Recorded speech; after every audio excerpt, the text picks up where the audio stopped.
Assalamualaikum warahmatullahi wabarakatuh. Kami dari kelompok 7. Perkenalkan, nama saya Marnianti. Baik, saya akan menjelaskan tentang analisis jurnal dan postik untuk transaksi pendapatan dan biaya. Di sini ada transaksi soal yang pertama. Nona Nindya menginvestasikan uangnya sebesar 15 juta dengan membuka rekening di bank untuk memulai usahanya yang bergerak dalam bidang jasa konsultan manajemen. Jurnalnya adalah kas terhadap modal Anindya sebesar 15 juta. Mengapa kasnya didebit? Karena di sini Nona Nindya menginvestasikan uangnya. Dia memasukkan uangnya ke bank. Jadi kas didebit menunjukkan bertambah dan modal bertambah di sebelah kredit. Kenapa kas modalnya bertambah? Karena dia menginvestasikan uang untuk modal usahanya, yaitu di bidang jasa konsultan manajemen. Terus di sini ada buku besarnya. Di sini ada contoh soal yang pertama di buku besarnya dengan format huruf T. Kas di buku besar akan bertambah di sebelah kiri karena menunjukkan kas bertambah dan juga modalnya. Modal di sebelah kredit menunjukkan modalnya bertambah. Selanjutnya contoh soal yang kedua. Penerimaan kas dari hasil penyerahan jasa dari konsultan sebesar 4.500.000. Jurnalnya adalah kas terhadap pendapatan jasa. Kasnya bertambah karena menunjukkan kas bertambah karena dia menerima kas dari pelanggan dan pendapatannya bertambah. Terus buku besarnya, kas bertambah lagi yang sebelumnya 15 juta ditambah lagi dengan 4.500.000 dan pendapatannya juga bertambah.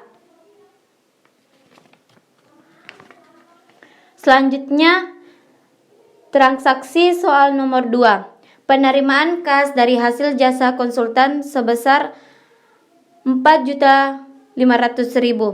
Jurnalnya adalah kas terhadap pendapatan jasa. Sudah jelas sekali mengapa kasnya bertambah, karena di sini ada penerimaan kas dan pendapatan jasa karena ini termasuk pendapatan dari hasil usahanya tersendiri. Selanjutnya akan dijelaskan oleh teman saya. Baik, saya akan melanjutkan penjelasan dari transaksi sebelumnya, yaitu transaksi nomor 3 dan transaksi nomor 4. Transaksi nomor 3, penyerahan jasa kepada klien senilai 750.000 dan akan dibayar beberapa waktu kemudian. Analisisnya adalah, dengan adanya transaksi tersebut, tagihan atau piutang perusahaan naik. Oleh karena itu, transaksi tersebut dicatat pada sesi debit rekening piutang dagang, dan di sisi lain pendapatan perusahaan juga naik. Oleh karena itu dicatat pada sesi kredit rekening pendapatan jasa. Jadi jurnalnya adalah di mana piutang dagang terletak pada kolom debit senilai Rp750.000 dan pendapatan jasa terletak pada kolom kredit senilai Rp750.000. Untuk buku besarnya ada dua, yaitu buku besar piutang dagang dan buku besar pendapatan jasa. Buku besar piutang dagang terdapat dua transaksi yang terletak pada kolom debit, yaitu transaksi nomor 3 senilai Rp750.000 dan buku besar pendapatan jasa ada satu transaksi yang terletak pada kolom kredit, yaitu transaksi nomor 2 senilai Rp4.500.000. Transaksi selanjutnya yaitu transaksi nomor 4. Diterima kas sebesar Rp450.000 dari hasil penjualan jasa konsultan sebesar Rp1.050.000 kepada klien, di mana sisanya sebesar Rp600.000 merupakan piutang yang akan dibayar kemudian. Analisisnya adalah rekening kas dan rekening piutang dagang naik. Oleh karena itu, kenaikan kas dicatat pada sesi debit rekening kas dan kenaikan piutang dagang dicatat pada sesi debit rekening piutang dagang. Di pihak lain, pendapatan jasa juga naik. Oleh karena itu, kenaikan tersebut dicatat pada sesi kredit rekening pendapatan jasa. Jurnalnya adalah di mana kas dan piutang dagang terletak pada kolom debit senilai Rp450.000 dan piutang dagang senilai Rp600.000. 500.000. Sedangkan untuk pendapatan jasa terletak pada kolom kredit senilai 1.050.000. Buku besarnya ada 3, yaitu buku besar kas, pendapatan jasa, dan piutang dagang.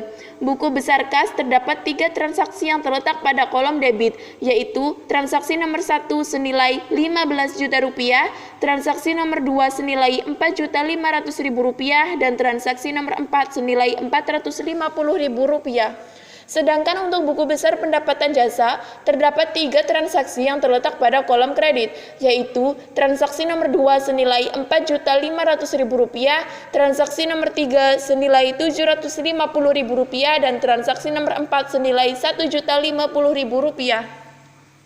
Untuk buku besar piutang dagang ada 2 transaksi, yaitu transaksi nomor 3 dan transaksi nomor 4 senilai Rp750.000 dan senilai Rp600.000.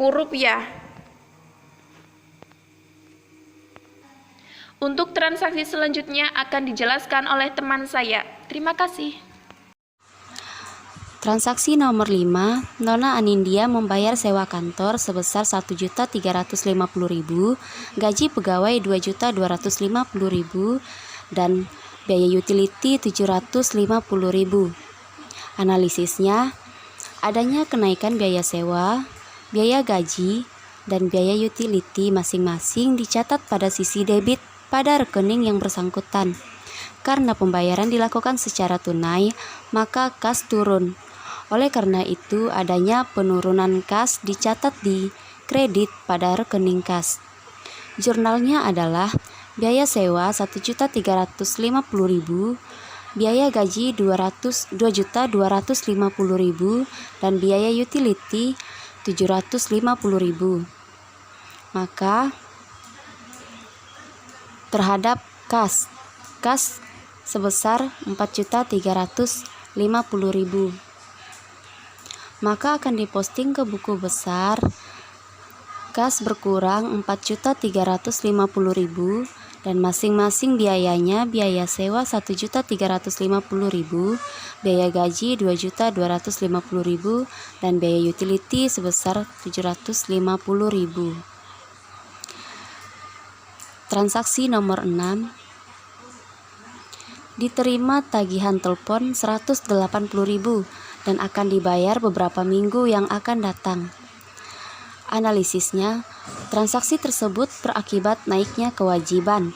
Oleh karena itu, transaksi tersebut dicatat pada sisi kredit rekening utang. Di pihak lain, biaya telepon naik. Oleh karena itu, transaksi tersebut dicatat di sisi debit rekening biaya telepon.